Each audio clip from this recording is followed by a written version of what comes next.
In the last session, we looked at the relationship between holism and servanthood.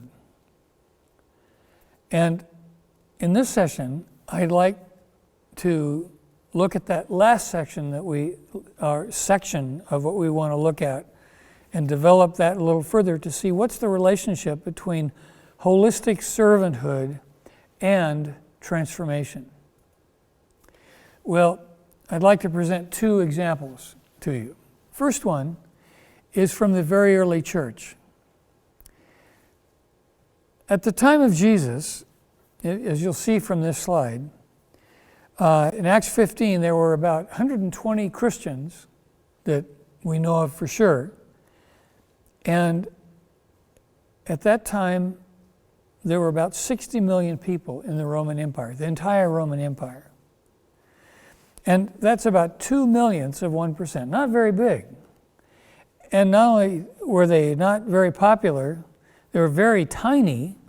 And the question is, how in the world could have such a tiny group of people made such an impact so that by 300 years after Jesus, that Constantine reclassified a pagan empire into a Christian empire. Talk about transformation.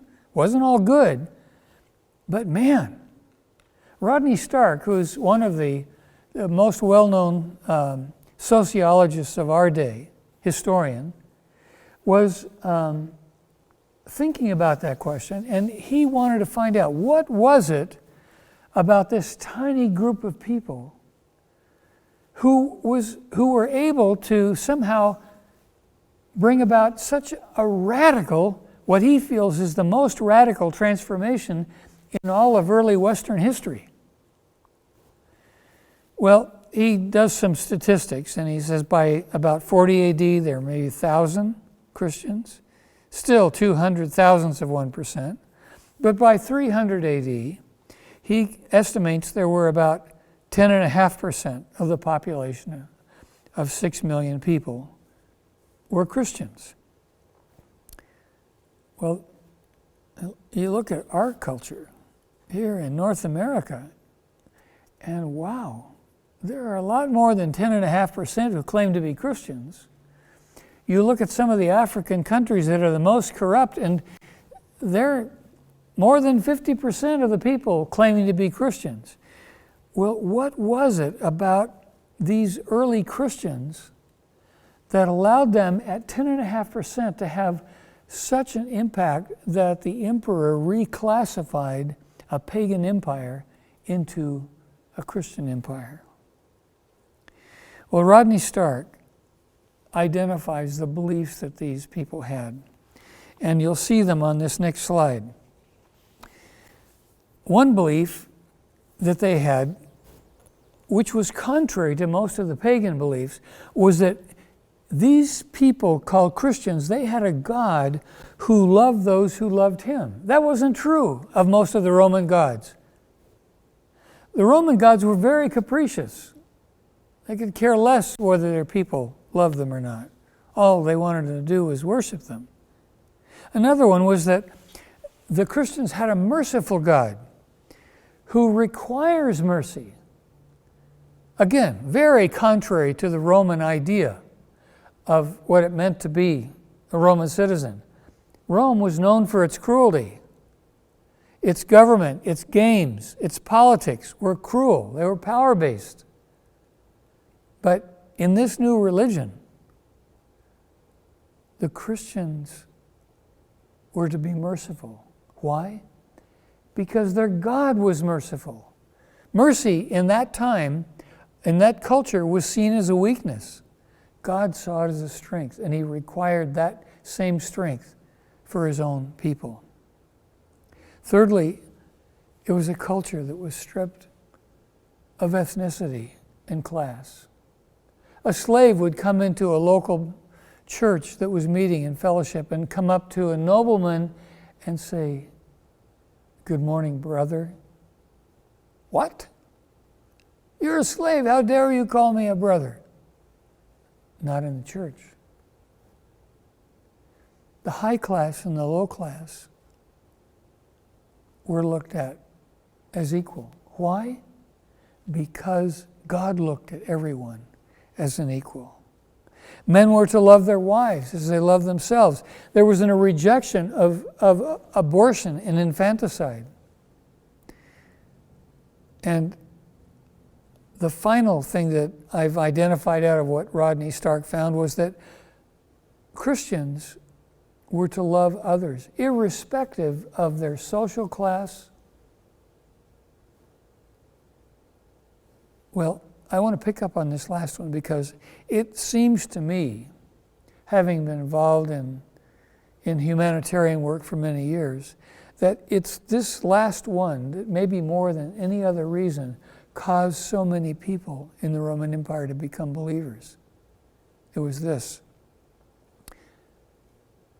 In Rome of that era, there were a lot of plagues. And the people didn't live like we see the palaces of Pompeii.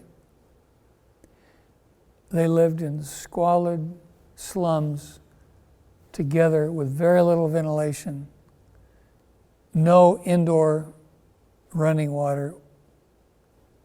Sanitation was very poor. And when disease got started in a community, it often spread from one community to the other with lightning speed. And so if a disease like cholera would come around, if you got sick, there was a 60-70% chance that you weren't going to make it. Well, I want to show you in a series of slides what Rodney Stark shows. Look at this slide. Here we have one Christian, and there are 4 non-Christians who are friends. And they all care about each other. And a plague comes to this community. Well, the guy on the right happens to be a doctor, and he knows how dangerous this plague is, and so what does he do? He splits. So now there's a ratio of 1 Christian to 3 non-Christians. The plague comes in force. And all 4 of these guys get pretty sick. Well, the non-Christians, parents or families, are afraid to care for them and afraid to be close proximity to them because they'll catch cholera and they'll die. So what do they do with these people, these 3 friends? They take them out and put them on the street so they can die out there. But the Christian's family takes their family member into the home, keeps them hydrated, covered with a blanket, and then this Christian friend of the other 3 remaining non-Christians says, guys, 3 of my friends, they're out on the street. Is there any way you could get them and bring them into the house? And that's exactly what the Christian families did. They brought those 3 guys with cholera into the house, kept them hydrated. Unfortunately, even with the care, 2 died. But one of the non-Christian's friends survived. Now, what's the ratio? It's not 1 to 1. It's 2 Christians. And why? Because that non-believing person who was taken in by the family of a Christian survived because someone took care of him.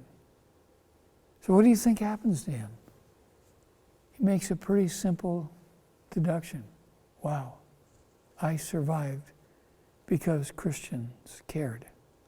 And Stark says this happened again and again and again throughout the 300 years of the post-Jesus era. And that kind of holistic service, it wasn't done so that those people they didn't ask them on the street, well, if we take you in, will you become a believer? Muslims do that. Unfortunately, sometimes Christians have done that. But no, that wasn't the early church. At risk to their own selves, they took in people who could infect them and who could die. who could cause them to die. And Stark says it was this kind of the demonstration of sublimated love, sublimated self-interest. I'm not going to do what's best for me. I'm going to do what's best for you. Why? Because that is what Jesus did for me. Well, that's ancient history. What about today? I'll tell you a story, and I'll do it quickly. This is a story which is really a parable that came out of our early ministry, and it's based on reality. But one night I was meeting with a group of pastors in Central America who were very discouraged. They were slum pastors. And I don't know what happened, but it just seemed like the Spirit of God took over. And I began to share this story with them. And honestly, I didn't know where it was going, but what happened was God brought it to a place that was very significant. This is a story. There's a place in this Central American city called Las Pavas, the Turkey, and is built on the side of a hill because all of the flat ground was already taken. So the campesinos, farmers who wanted to migrate to the city, this was the only place they could go. And they found an unclaimed piece of property on a steep hill, and they built a shack and a hut. And this community called Las Pavas began to be quite large. No sanitation, no schools, no electricity, but just shacks where people could live. And this young pastor by the name of Juan, just out of Bible school, he felt God calling him to go move with his wife and his 2 little girls up to Las Pavas and to live there. And so he did. And he labored. He was bivocational. He worked during the daytime, and he pastored in the evenings and on weekends. He went door to door witnessing, and he held a few Bible studies. Finally, got a Bible study to come to his house.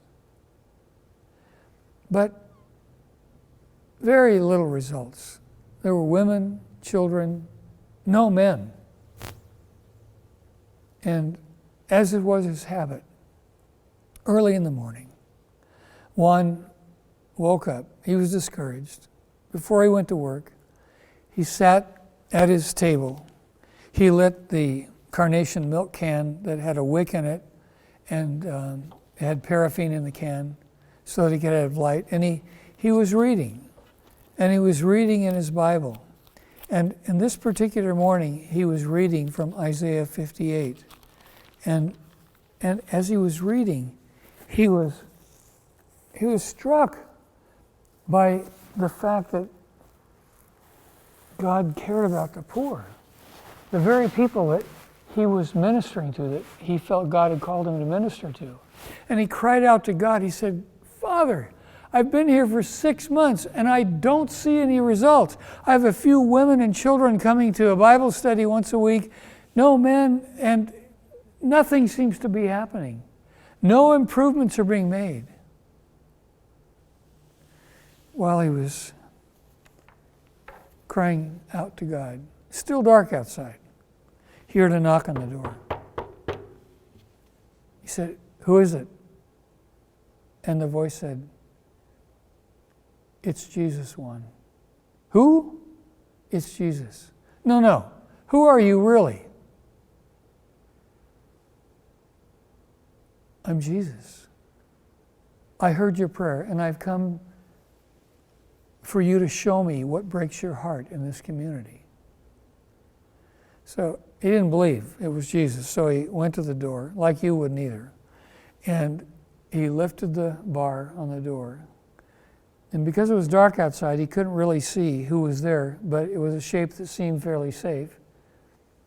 And he said, "If you're really Jesus, come in." And Jesus said, "No one.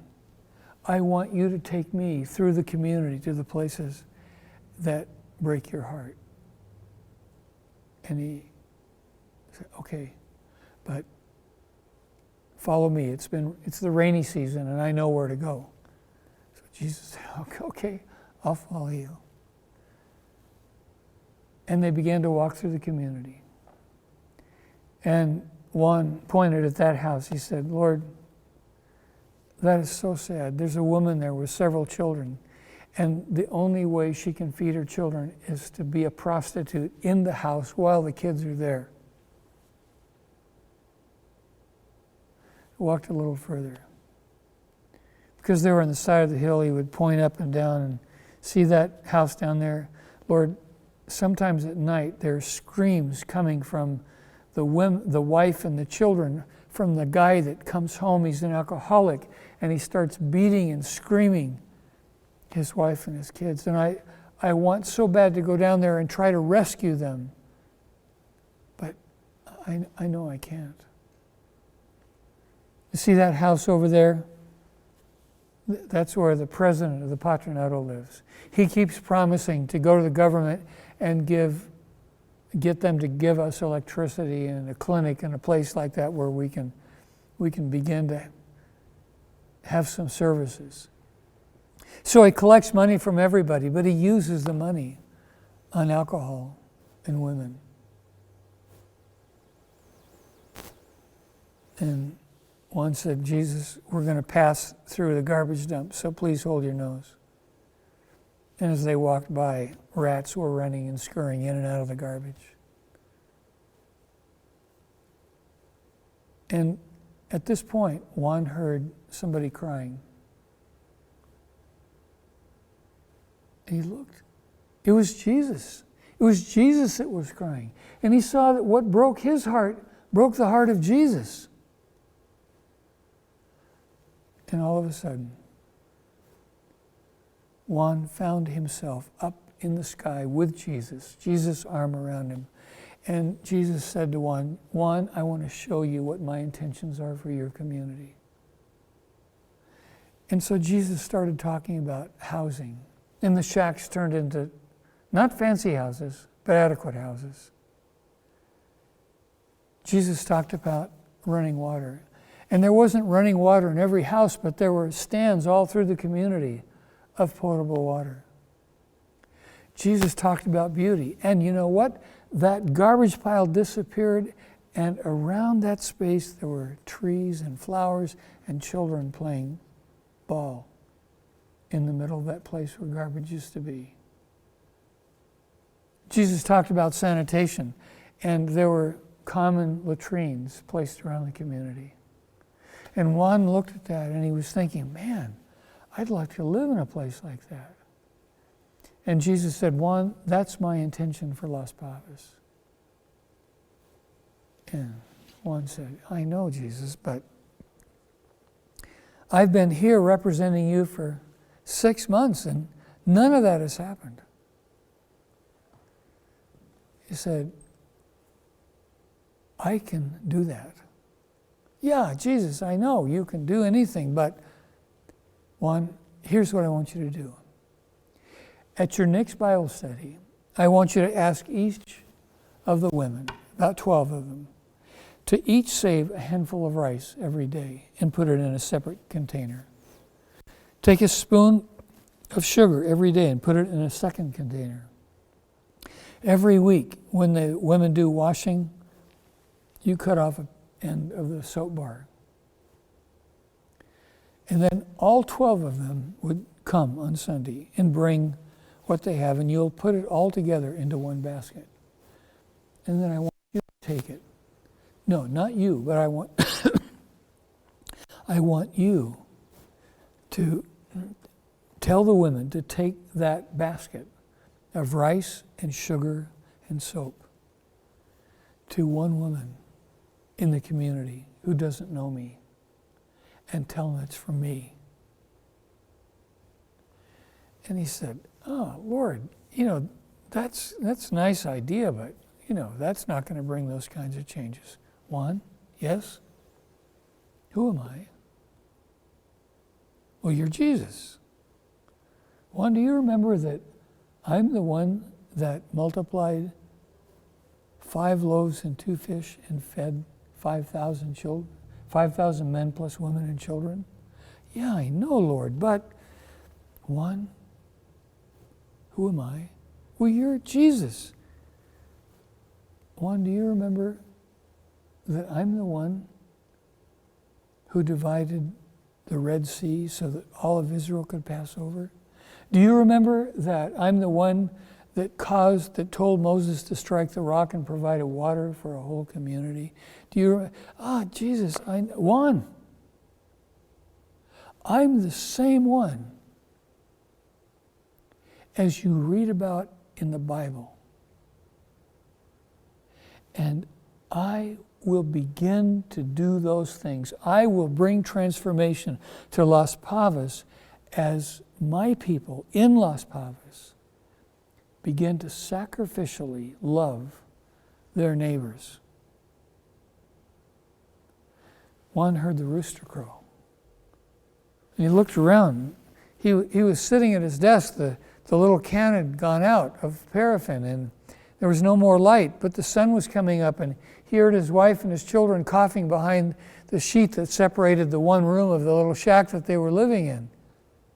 And he looked around. Where's Jesus? He wasn't there. Was that a vision? Was that a dream? Juan didn't know. But he knew that he'd been met by Jesus. And he had a whole new understanding of what it meant to be a pastor. It was to equip his people to serve. As we conclude, I'd like to ask you to look at some verses that are really important. The first is Colossians 1:20, and we've already referred to it, but it's so important, I want us to read it. Colossians 1:20. And through him, through Jesus, to reconcile to himself all things, whether things on earth or things in heaven, by making peace through his blood shed on the cross. This is the purpose of God. The purpose of God is that his reconciliation for everything that was broken in the fall will not only be known, but will take place. That is God's plan, which will, in fact, be fulfilled. Now, turn backwards. Go to Ephesians 3:10. And with this, we'll conclude. Paul says in verse 9, I'm going to show you what the administration of this plan of God's is. This plan to reconcile everything that was broken in the fall. What is the administration of that plan? And Paul says this, his intent was that now through the church, the manifold wisdom of God should be made known to the observing rulers and authorities in heavenly places. What does that mean? What it means is that God has chosen his church as the vehicle through which to demonstrate the reconciliation and restoration. Jesus accomplished the reconciliation on the cross. The restoration is something that began immediately following the cross and will continue until Jesus returns. But the instrumentality for that is the church, not a building, not your local church, but the people in the church, the people who name Jesus Christ as their Lord and Savior. That's the strategy. The goal isn't to win everybody to Christ. The goal is to demonstrate, God's people to demonstrate his plan of restoration. And who the church. How are they going to do it? Through sacrificial, intentional love. So I have a proposition for you. And this is the proposition. God's principal purpose for the church is to display His plan of reconciliation. Second proposition, God's principal strategy for the church is to disciple its people to be servants who display His agenda as servants in all domains, not just in the domain of evangelism or spiritual issues, but in all domains. Talk about that.